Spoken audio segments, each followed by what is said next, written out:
Ser podcast.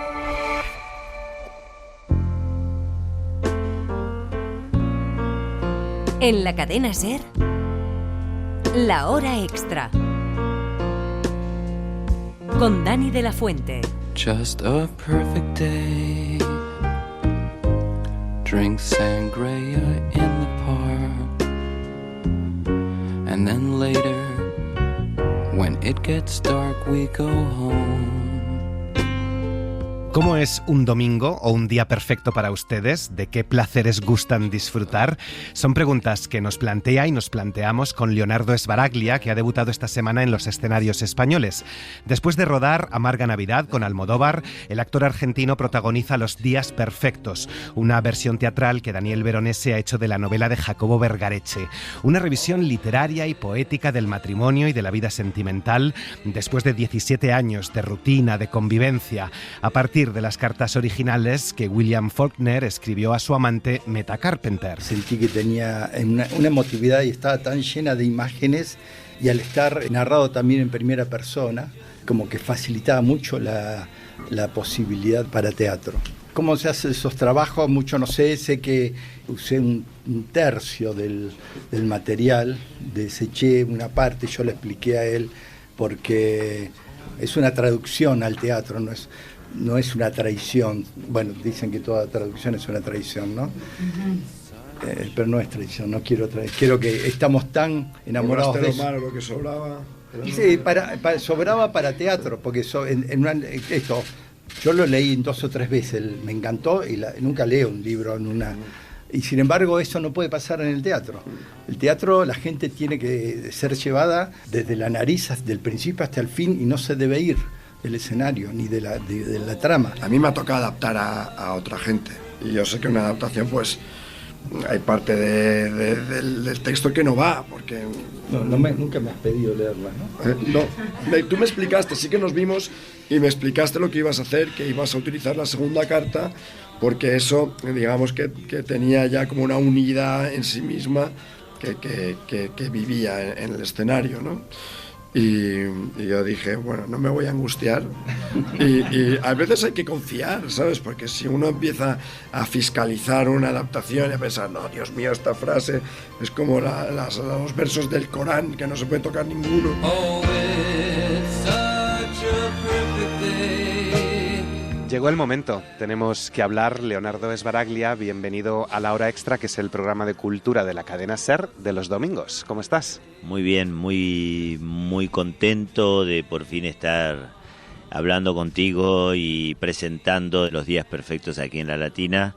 Es un vértigo total, pero mucha alegría. Subrayaba lo de que somos un programa dominical, porque en la obra se habla mucho de los domingos, del hastío de los domingos, así que quería empezar preguntándote cómo es un domingo perfecto para ti, si no tienes que trabajar. ¿Cuáles son esos placeres gratuitos de los que te gusta disfrutar? Ay, mira, yo tengo un campo ahí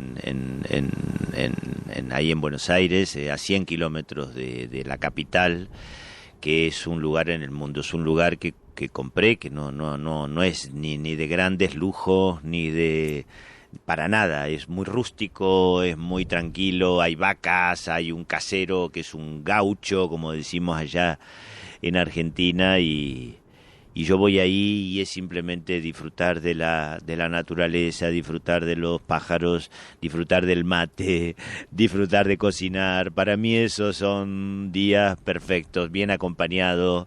Para mí esos son realmente mis días perfectos. Se podría completar de pronto decir, bueno, nos vamos al pueblo a tomar algo a las 7 de la tarde, o nos sentamos en una hamaca a ver el atardecer, o nos levantamos temprano a ver el amanecer, pero ahí ya son las 5:30 de la mañana. Y bueno, en ese espacio leí por primera vez esta función y a partir de ahí no la pude largar más. A mí me llega muchísimo material para leer, para hacer teatro, muchísimo, y me cuesta ya en sí leerlo porque son muy pocas las posibilidades que tengo de hacer teatro en relación a la agenda cinematográfica sobre todo.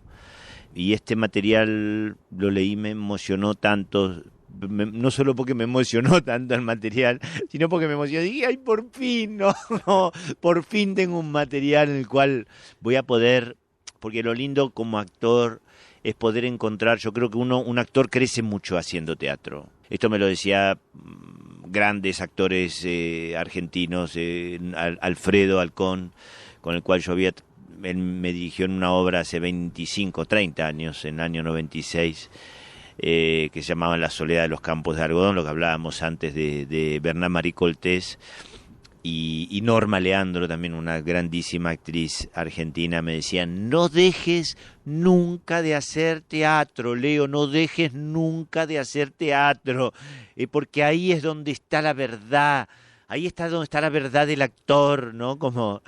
Y hay mucho de cierto, yo creo que uno puede crecer mucho en cualquier trabajo. Lo que pasa con el teatro es que al hacerlo tanto, al hacer una función tras otra, alguien podría decir, ¿no te aburres de hacer siempre lo mismo? No, porque nunca es lo mismo. Porque hay maneras infinitas de hacerlo, infinitas, y cada vez vas a un surco más profundo, o vas abriendo nuevos surcos, o tú crees que va por un lado, o empiezas a generar una huella, esa huella luego la vas profundizando y profundizando y profundizando, y luego empiezas a armar nuevas huellas y nuevos lugares, y eso es infinito todo lo que uno... ¿Quién dice que es el final de algo? ¿Quién dice que esto es, no, que ya no se puede crecer? No, y entonces lo que más me entusiasma de este espectáculo, de este monólogo, es todo lo que uno puede crecer, todo lo que yo voy a crecer, no solo como actor, sino como persona, porque a mí me interpela, a mí es el primero que me interpela. A mí es el primero que me interpela haciéndolo. Yo estoy ahí y me está interpelando tanto como al público que le estoy hablando. 31 páginas tiene esta adaptación que ha hecho Daniel Veronese, un monólogo, como dices, aunque estés constantemente hablando con las paulas que hay en el público. ¿Ha sido un reto tener que aprenderte 31 páginas? Sí. O sea, pensá que yo estoy 1 hora y cuarto hablando sin parar prácticamente. O sea, hay algunas pequeñas momentitos de pausa que son segundos.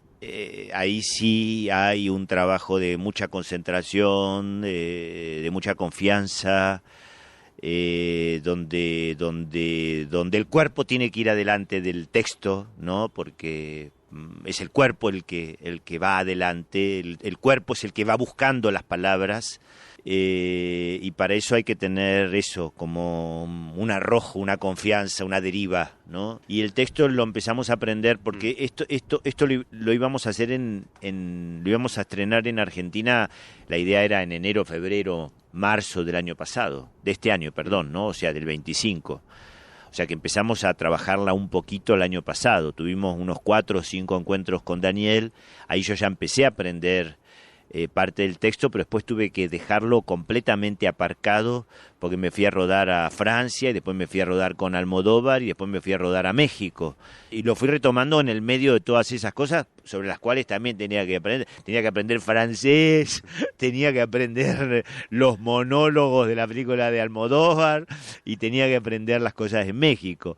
Y en el medio, bueno, me iba metiendo también un poco, iba tratando de ir aprendiendo algunas cosas del texto hasta que finalmente en el mes de agosto lo terminé de aprender completo y tuvimos todo septiembre ya con el texto todo sabido para hacer solamente pasadas y pasadas y pasadas y pasadas, y acá estamos. La obra aborda uno de los grandes asuntos del momento, que es el del aburrimiento. El aburrimiento en general, pero también las rutinas en la pareja, y por aquí quería empezar. En los casamientos deberían sustituir la palabra muerte por la palabra tedio, dices sí, en la obra. Sí. Claro, ¿cómo sobrevivir al tedio, a la rutina en un matrimonio? Decís que trabajando la fantasía y la imaginación, pero no sé si eso es complicado en estos tiempos. Sí, yo creo que justamente por esto que dices, ¿no? Me parece que Jacobo, el texto, la función, el trabajo de Veronese, propone también una posibilidad de herramienta, ¿no? Una posibilidad de decir, bueno, nosotros tuvimos muy buenos momentos, pocos, pero los tuvimos, días armados como módulos que funcionaban como los estándares de jazz, días a los que les trajimos su melodía para poder usarla de plantilla, de base, y tocar juntos en pareja, improvisar en otro momento. un repertorio que es a prueba de óxido, que no admite desgaste, porque esos estándares de ella jamás se desgastan, pueden tocarse 1000 veces, ser siempre diferentes sin dejar de ser ellos mismos. Entonces, bueno, ahí hay como una posibilidad de decir, vamos a buscar lo mejor que tuvimos para traerlo a nuestro presente, ¿no? Para poder recuperar, como él dice, ¿te acordás cuando nos dimos nuestro primer beso? ¿Dónde fue? Porque él habla en un momento de su hija y dice, yo sé que ella va a crecer, ella se va a hacer más grande, como decimos nosotros. Yo esto, no hay adaptación española, lo voy a hacer a la Argentina en principio, y como si fuera una película argentina, van a tener que verlo como si fuera una película argentina. Voy a tratar de hablar lo más claro posible, pero en un momento dice, ella se va a hacer más grande, yo me voy a hacer más viejo y todo va a pasar a ser un recuerdo feliz de la infancia. Lo sé, me duele, pero lo acepto, y lo acepto, pero con nuestros momentos de felicidad ya vividos. Es ahí donde me parece que debería pasar algo diferente. Todavía no me resigno a tener que olvidarlos, ¿no? Como si hubiese una intención de recuperar lo mejor. En algún momento estuvimos enamorados, en algún momento tuvimos un jardín. Yo lo recuerdo bien, dice, eso sucedió. Estuvimos en un paraíso, ¿no? Pero ya se convirtió en un páramo. Entonces, creo que por supuesto que no ofrece soluciones, ni mucho menos soluciones mágicas, pero es tan poderoso el texto y propone tantas alternativas a la imaginación que dan ganas de dibujar nuestras propias viñetas de cuáles serían nuestros días perfectos, dan ganas de pensar en construir o reconstruir días perfectos, para volver a vivirlos, para volver a tenerlos, ¿no? Bueno, pero al hilo de esto que dices también es un poco el aceptar que un día damos nuestra última guerra, que un día se produce el último ritual, ¿no? El aprender a despedirse de algunas cosas o aceptar que el tiempo cambia. Y sí, hay una aceptación y también está la muerte, ¿no? Y también está la muerte como algo inevitable, ¿no? Y también está entre la nada y la pena, como dice, elegir la pena y empezar a quedarme con lo perdido. No lo sé, yo en mi caso ya, y hablo de mí, hablo a título personal, he estado en una relación de 20 años de pareja, en este momento no estoy en esa relación, y estoy en otra relación, pero en esta otra nueva relación también habrá otro montón de cosas que tendré que tener en cuenta. Estoy advertido de muchas otras cosas y estoy advertido también por los días perfectos, ¿no? Es como si los días perfectos también fuera una herramienta de advertencia. Hay muchas cosas que no queremos que nos pasen y que están ahí, adelante, en el camino. Somos capaces de diagnosticar a tiempo para no caer en un pozo del cual ya no vamos a poder salir. Yo creo que son todas preguntas, justamente la obra no es, la función no es un tratado de autoayuda, ¿no? No te propone soluciones, pero sí te propone un montón de herramientas y te propone un montón de poesía y te propone un montón de creatividad que uno puede llevar a la vida, y no solo a la vida de pareja, sino a la propia. A toda la vincular, a la relación con tu hija, a la relación con tus compañeros de trabajo, y a la relación sobre todo con uno mismo, y a la capacidad de ir encontrando respuestas poéticas y creativas a la propia vida. Si el teatro cumple esa función, ¿no? La de poder enfrentarte a tu propio espejo, al propio espejo de tu propio tedio, de tu propio aburrimiento, de aquellas cosas que vos no sabías que necesitabas y que están ahí adelante tuyo. Toda la entrevista en nuestra web y en tu plataforma de audio favorita. Les invitamos ahora a un viaje en bicicleta. Si van al cine pueden disfrutar de Extraño Río, de Jaume Claret Muchart, un viaje familiar en bicicleta por el Danubio. El Danubio, los ríos o el Danubio me obsesiona desde hace muchos años. Yo hacía viajes en bicicleta con mi familia por diferentes ríos de Europa. Entonces, cuando empecé a escribir esta película, pensé en el Danubio. Y justamente yo estaba desarrollando la película en la Elias Querejeta Cinescola y mi tutora Michel Gaztambide. me dijo, ostras, ¿has leído El Danubio de Claudio Magris? Y ahí empecé a leer El Danubio de Claudio Magris, y como al final levantar una película son tantos años haciendo dosieres, que digo, no, yo necesito ir a filmar también, ¿no? Entonces ahí fuimos a filmar 5 personas al Danubio en invierno, porque no quería perder la magia de rodar por primera vez en verano, y con una historia totalmente diferente. Y nuestro siguiente invitado también nos ofrece un recorrido en bicicleta, pero por Italia, por la vía Francigena, 1.200 kilómetros que ha volcado en un libro, Días de sol y piedra, de los Alpes a Roma, con la editorial Siruela. Con la banda sonora de la delgada línea roja saludamos a Pepe Pérez Muelas. Bienvenido a La Hora Extra. Hola, muchísimas gracias por invitarme. No sé si es un ensayo, un libro de aventuras, una crónica viajera, un diario personal, un poco de todo esto. ¿Cómo lo definirías, Pepe? Bueno, es un poco inclasificable, ¿no?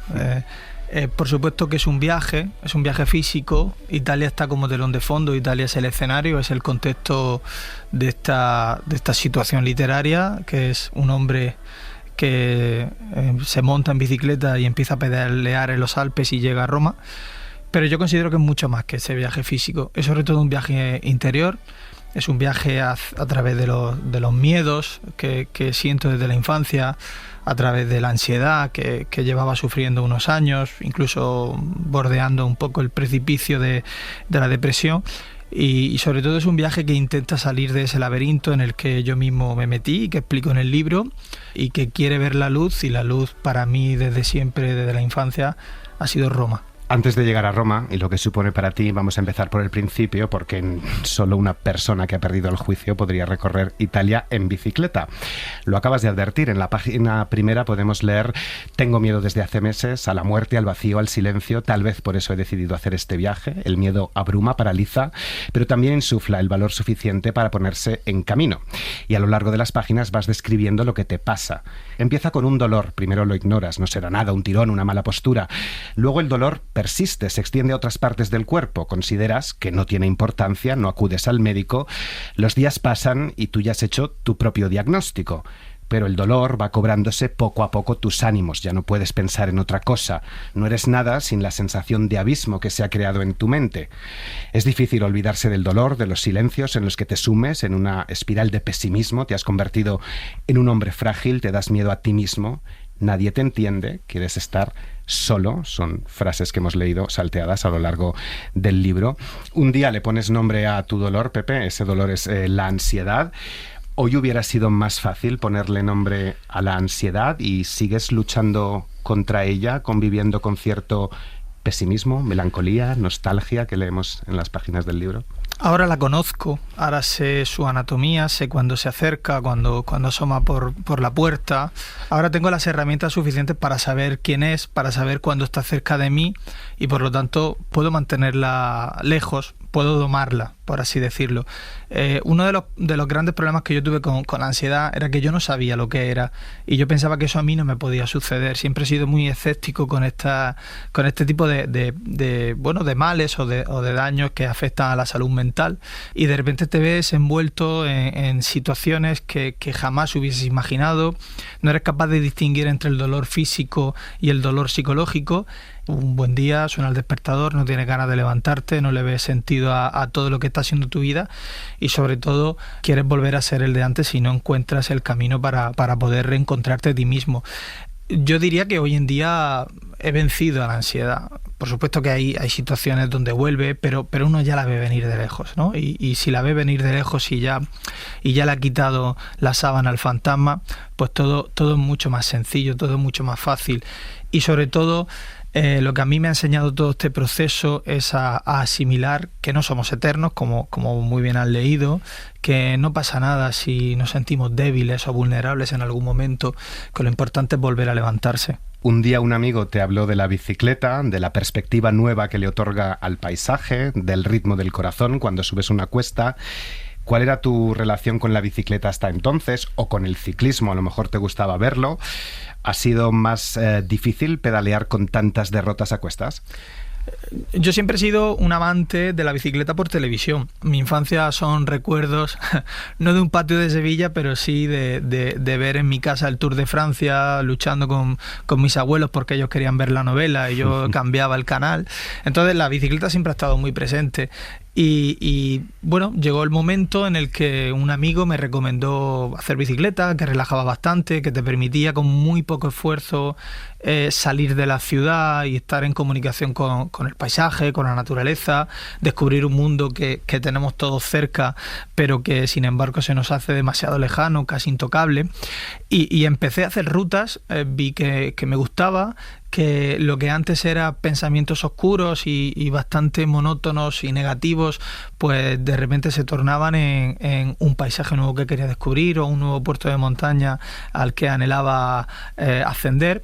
Y poco a poco la relación con la bicicleta se hizo necesaria. La bicicleta me salvó. Esto suena eslogan, pero es cierto. Yo soy un apasionado de los libros, soy un enfermo de la lectura. No me digas. Y claro, ya leía cosas sobre bicicleta y hasta que la vía Francígena se puso en medio, se puso en mi camino y dije, tengo que hacerlo. Entonces la bicicleta puede ser que es el origen de este ascenso que he tenido hacia la curación. Atravesar Italia en bicicleta exige una especie de reinterpretación del mundo clásico, Leo, y es lo que haces a lo largo del recorrido, desde el mundo clásico al más contemporáneo: Pavese, Primo Levi, Petrarca, Verdi, Bertolucci, Fellini, Pasolini, Chirico o William Turner. Es abrumadora en el sentido de asombrosa y admirable la cantidad de historias, de textos que recoges. ¿Cómo te has documentado? ¿Ibas ya leído? ¿Has leído durante el camino? Cada capítulo, en el que yo divido Días de Sol y Piedra, que son unos 12, tiene un hilo conductor, y este hilo conductor, como bien has dicho, es un personaje, es un artista, es un escritor, incluso un personaje literario, porque sale también Nausicaa y Penélope. En realidad no me he tenido que documentar porque he querido hacer un homenaje al país que a mí me ha dado tanto. Yo he vivido en Roma, he estudiado italiano desde el instituto, entonces hay una cultura dentro de mí que es netamente italiana. Para mí Roma es una especie de patria sentimental, ¿no? Es algo muy ligado a la infancia, y lo que está ligado a la infancia no se olvida y se mitifica. Entonces yo sentía muy cerca, por ejemplo, la presencia de Cesare Pavese, ese diario que yo descubrí en primero de carrera en Granada, el oficio de vivir, y donde él va contando cómo poco a poco su persona se va destruyendo hasta el suicidio, y yo me sentía muy reflejado. Por supuesto que no en ese estado de ánimo, porque yo me sentía ya bien, pero sí en esos miedos que cercan al autor y que le hacen no poder encontrar la salida a este laberinto del que hablábamos antes. Los personajes o los escritores que van apareciendo en mi diario, en mi relato, los llevaba conmigo en las pedaladas. Hablo, por ejemplo, de Primo Levi cuando se hace partisano en el Val de Aosta, unas semanas antes de que lo apresaran los nazis y lo mandasen a Auschwitz. Bueno, yo estaba atravesando también esa geografía, y me era muy fácil, me era muy material poder imaginarme a ese adolescente o a ese universitario muerto de miedo, queriendo también luchar contra la barbarie fascista, y lo veía realmente claro porque yo ya había hecho las lecturas anteriores. Antes de entrar en la historia, una cita de la Odisea de Homero, porque Homero está en todas las geografías. Sospecho que mis días ya se han convertido en un homenaje a Homero. Escribes, es el libro quizá que más te ha marcado. No sé si no se ha escrito nada igual, quizás salvando a lo mejor el Quijote. Es de los libros que más me han marcado, pero ahora que mencionas al Quijote, yo debo decir que para mí el Quijote es algo superior. No quiero decir a nivel literario, porque esto no es una competición, no es un ranking, pero yo el Quijote realmente es un libro que llevo pegado a la piel. Mis días son relecturas de este hidalgo, ¿no? Y como profesor de literatura también así a mis alumnos se lo intento hacer ver. Pero es cierto que la Odisea está en el propio ser humano, en su idiosincrasia, y yo a lo largo de este viaje, sin quererlo, me he ido encontrando con personajes de la Odisea. Y yo he hecho algo al final del libro que un escritor no debería hacer, y yo lo confieso, y ha sido aclarar algunos hechos. Yo me encontré a dos peregrinas en diferentes momentos del viaje. Una se llamaba Penélope y la otra se llamaba Nausicaa, y yo advierto al lector al final de que estos personajes existieron de verdad y que sus nombres eran así, Penélope y Nausicaa. Yo entiendo que esto suena demasiado inverosímil, ¿no? Para que se lo crean y pensarán que soy un escritor completamente enamorado de Homero y por eso ya la realidad se pervierte. Pero no, existió Penélope, estuve hablando con ella, era una peregrina inglesa que llegaba a Pavía, y existió Nausicaa, me la encontré muy cerca de San Gimignán una noche, nos quedamos hablando de la misma forma que Ulises se quedó hablando con Nausicaa en la playa, y bueno. Hay un par de reflexiones a propósito de la Odisea que recoges y por las que te quiero preguntar, y la primera de ellas es precisamente por un tema que también aborda Los días perfectos, la novela de Jacobo Vergareche, que vamos a hablar de ella este domingo en La Hora Extra.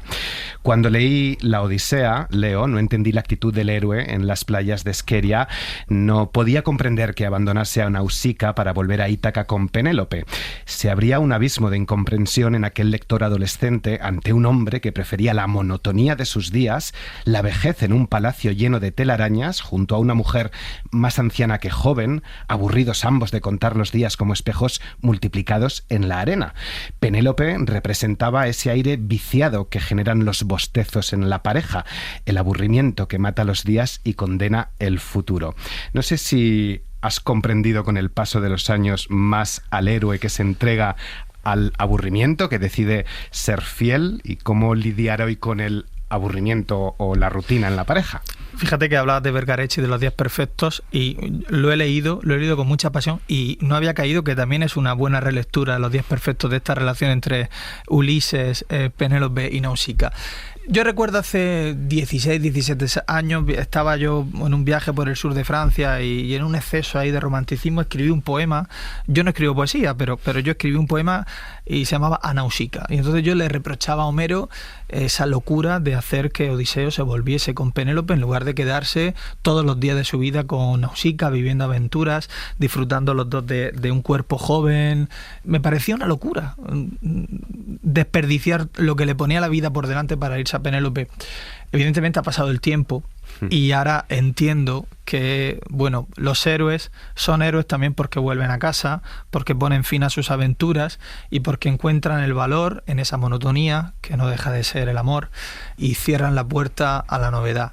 Volviendo al libro de Vergareche, a mí me parece un libro estupendo, y yo no podía entender la primera parte del libro, ¿no? Cuando evidentemente se comete una infidelidad, y yo creo que eso ya, en mi caso, es mucho más lo que puedo perder o lo que está por perder conociendo a Nausicaa, y 1000 Nausicaa para mí ya no valen lo que vale mi Penélope, que es mi mujer, y que me esperaba en Roma sin yo saberlo.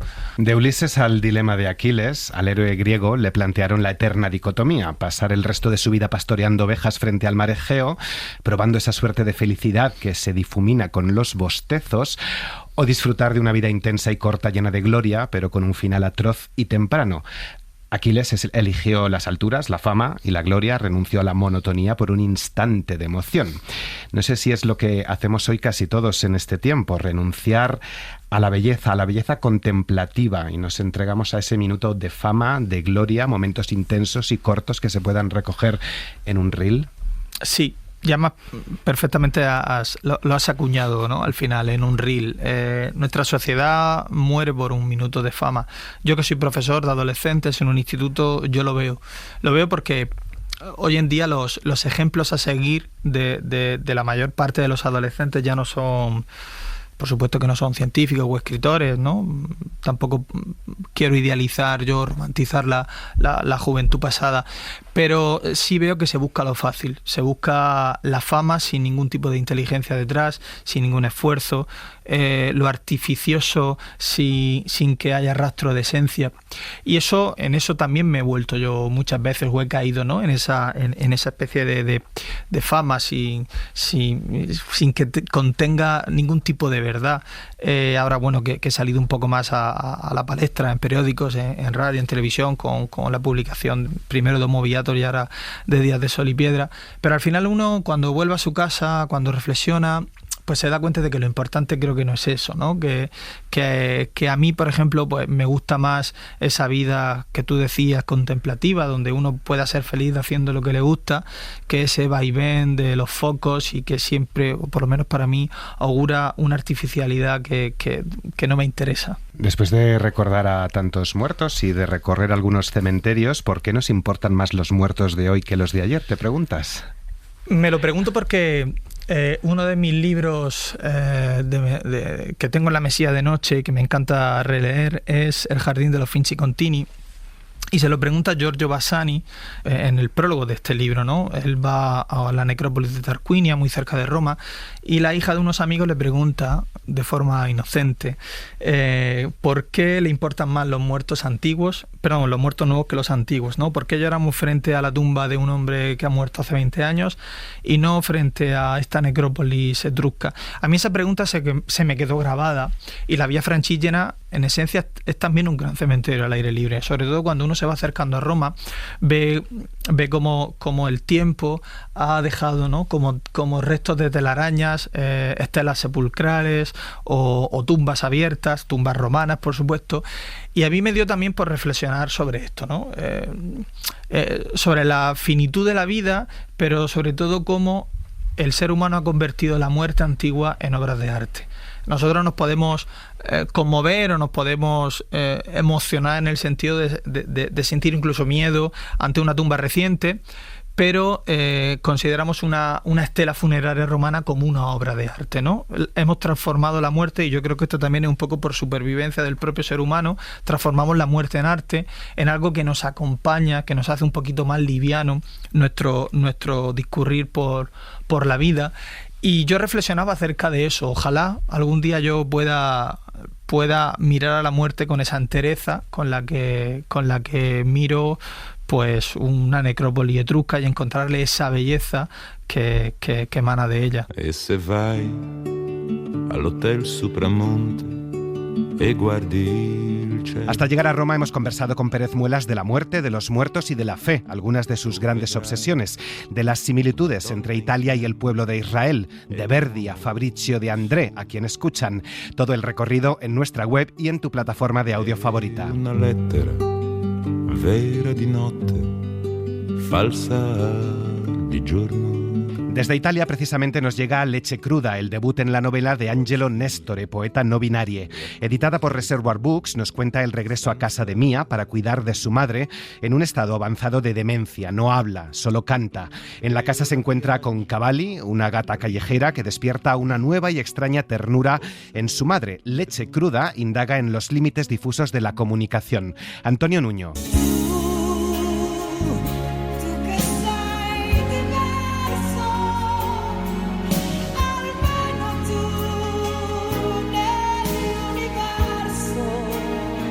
Hasta ahora Angelo Nestore solo había publicado poesía.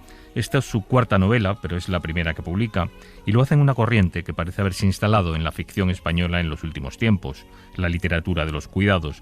Hay algunos ejemplos extraordinarios: Empujar al sol, de Diony Porta, publicado por Pepitas de Calabaza; Urraca, Urraquita, Urraquitita, de Jaime Arriba, publicado por Dos Bigotes; u Olor a hormiga, también de Reservoir Books, de Julia Peró. Todas las personas, los cuerpos que salen, ¿no?, del sistema neoliberal de producción, como por ejemplo los cuerpos ancianos, son cuerpos entre comillas desechables, ¿no? Son cuerpos que ya no importan. Entonces creo que ahora mismo estamos viviendo en un momento muy, muy bello en el cual estamos reivindicando estas existencias fuera de estos sistemas, en el cual podemos ver la vulnerabilidad también como algo bello y positivo, porque desde la enfermedad, esta gran desconocida, ¿no?, al fin y al cabo la muerte, y también por ejemplo el idioma extranjero que está presente también en el libro, podemos encontrar otra forma de relacionarnos fuera de un lenguaje común. Cuando nos enfrentamos a la vejez, nos estamos enfrentando a algo que desconocemos. Mia se siente obligada a cuidar de su madre, por eso vuelve a Lecce, la ciudad en la que nació y de la que tuvo que huir para ser quien realmente es. Buena parte de la responsabilidad de esa huida la tuvo la madre. Hay una relación de amor-odio materno-filial que recorre todas las páginas de la novela. No se puede odiar a la madre, por eso te odiaba escondida. Y eso creo que tiene que ver mucho también con una educación, como nos educan al final a odiar lo que realmente amas. Mia odia a su madre porque realmente siempre quiso ser ella. Entonces, al no tener la posibilidad de ser como su madre, pues odiamos, y muchas veces odiamos justamente lo que amamos porque no se nos ponen las condiciones materiales para poder ser quien queremos ser. Leche cruda es un ejercicio de eclecticismo en todos los sentidos. En cuanto a los géneros, la narrativa comparte espacio con la poesía. Hay un relato escrito por la gata y aparece hasta un diario escrito por la protagonista en la infancia. También los idiomas se presentan de una forma pretendidamente desordenada. El español se mezcla con el italiano y encontramos alguna que otra frase en el dialecto de la zona de Lecce. El único lenguaje que conserva la madre es la música. ¿Puede el lector perderse ante este caos formal e incluso material? Se va a perder, pero mi objetivo un poco es piérdete y no pasa absolutamente nada, ¿no? Un poco como decía antes, no tienes por qué captar todo para que algo te seduzca y para que puedas seguir leyendo. O sea, olvidémonos de tener que tenerlo todo bajo control, si no el otro nunca puede entrar dentro de nosotros y modificarnos. Y yo aspiro a que lo extranjero nos pueda modificar, y lo hablo como una persona que durante mucho tiempo se ha sentido extranjero en su propio cuerpo. La música es fundamental en el proceso narrativo de Leche cruda. Al final encontramos un código QR con la lista de canciones utilizadas, canciones que han moldeado la infancia de Mia, pero también la de Angelo. Hay también una reflexión sobre el género, pero no podemos dar más detalles sobre ella, porque estaríamos desvelando el gran secreto de la novela. Esta semana se han cumplido 20 años de la publicación del primer libro de la saga Crepúsculo de Stephanie Meyer, todo un fenómeno literario para miles de adolescentes. Hoy queremos contarles otro fenómeno, el de la escritora irlandesa Chloe Walsh, que ha publicado con la editorial Montena este fin de semana el 6º volumen de Los chicos de Tommen, otra saga de amor, de poder, de dolor, tan intensa que deja una resaca emocional entre nuestros adolescentes que nos va a explicar Raquel García. Jamás en la vida un libro me había dado tanta ansiedad. Creo que en general la saga de Los chicos de Tommen a veces se trata como un sport romance romántico y es muchísimo más que eso. Orden de lectura y cronología de Los chicos de Tommen. Actualmente, ¿cómo me ha ido leyendo Releasing 10?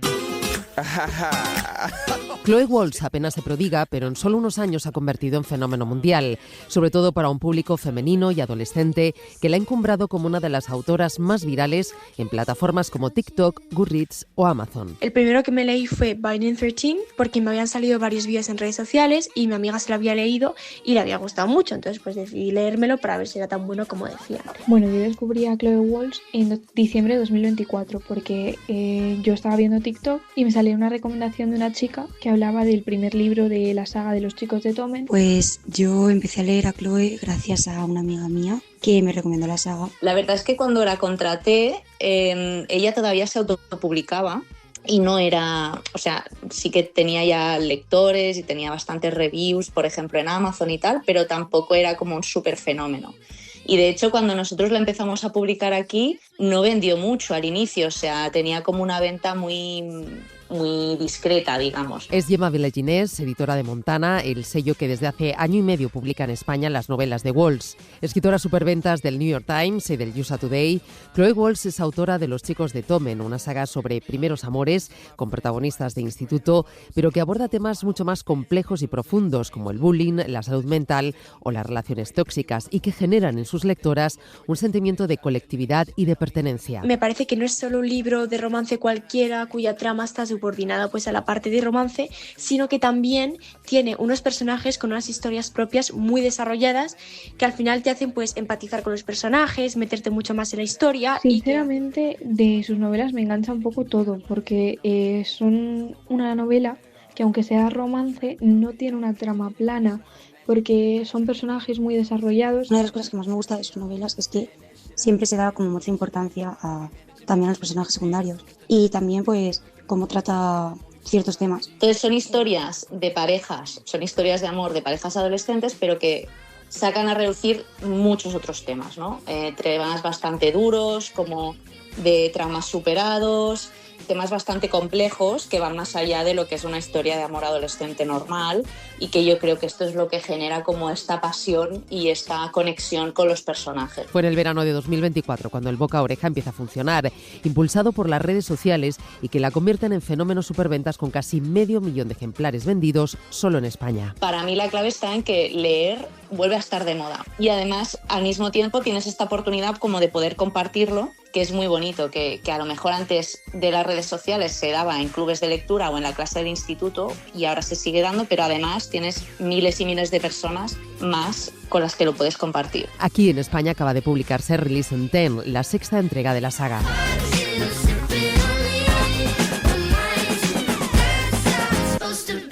Nos vamos. No me quieres, no me amas, niña mala. Perdido yo me encuentro sin saber. Y lo hacemos con el nuevo álbum de Los Estanques y El Canijo de Jerez, Lágrimas de plomo fundido. La recomendación musical que nos trae este domingo a la hora extra, Elisa Muñoz, de Fuego y Chinchetas. Otro viaje de norte a sur que fusiona el rock y la psicodelia con el flamenco. De las mezclas más extrañas muchas veces salen grandes descubrimientos. Y eso ha pasado con este disco. El flamenco garrapatero del Canijo de Jerez y la psicodelia de Los Estanques se unieron de una forma casual. Una vez que nos conocimos, nos hicimos amigos, ¿no? Que eso es importante también para hacer música. Es básico. Escuchamos los módulos, escuchamos Pink Floyd, escuchamos a los Beatles, escuchamos a Triana. Creen que tenían que haber nacido en los 70 porque entre todas esas influencias pesaba mucho el sonido caño roto. Esa señal de identidad, que la de los chorgos, los chunguitos, los chichos, las grecas. Juntos compusieron una primera canción y ya la siguiente vez me vino con 10 más. Es que nos gustó mucho el resultado. Yo le mandé un boceto ahí con el móvil, grabamos malamente y ya el Íñigo, que es un fenómeno, gran músico, grabó las baterías, los teclados, bajo, le dio forma al tema, lo cuadró y nada más que estaba para meter la voz. Y cuando vimos el resultado final nos enamoramos, dijimos, tío, tenemos que hacer algo con esto.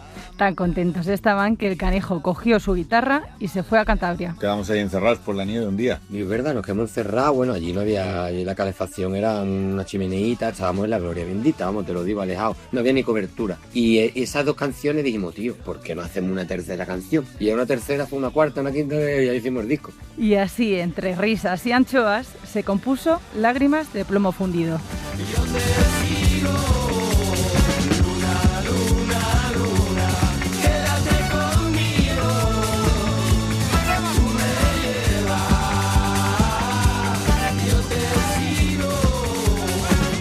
Muchas gracias por acompañarnos. Buena semana.